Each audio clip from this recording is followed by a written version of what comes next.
આજે પૂર્વ કચ્છ જિલ્લા પોલીસ દ્વારા જે આરોપીઓ જે લોકો સતત ગુનાહિત પ્રવૃત્તિ સાથે જોડાયેલા હોય એવા અલગ અલગ ગંભીર ગુનાઓના આરોપીઓને આજે જિલ્લા પોલીસના હેડક્વાર્ટર ખાતે બધાને ભેગા કરવામાં આવ્યા છે અને એ લોકોનું ઇન્ટ્રોગેશન પણ કરવામાં આવી રહ્યું છે.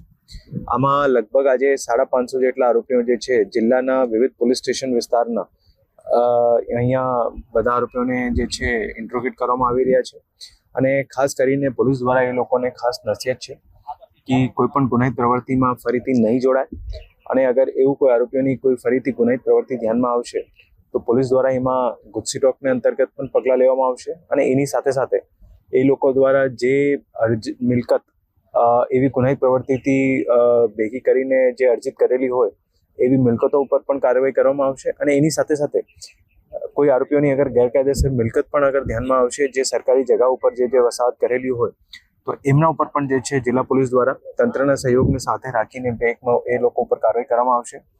પોલીસનું આમાં એક સ્પષ્ટ સંદેશ છે કે લોકો પોતે જે છે શાંતિમાં સહયોગ આપે અને કોઈ પણ એવી ગુનાહિત પ્રવૃત્તિ જે છે એ લોકો સાથે જોડાય નહીં.